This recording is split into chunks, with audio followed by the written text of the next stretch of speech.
নেকি দিয়া জান্নাতে যাবে এই উম্মত। অন্য উম্মতের কথা জানি না আমি, এই উম্মত এক নেকি দিয়া জান্নাতে যাবে। নবীর একটা আদর্শের কারণে জান্নাতে যাবে। সিরত মানি আদর্শ, আর এটা আমরা কদমে কদমে মোহতাজ।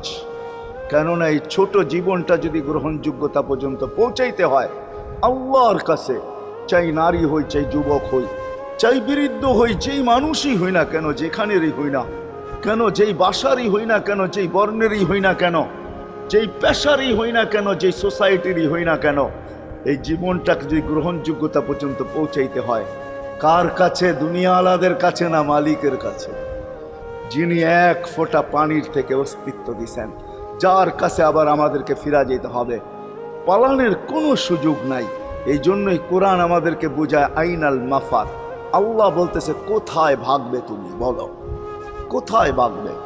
কবির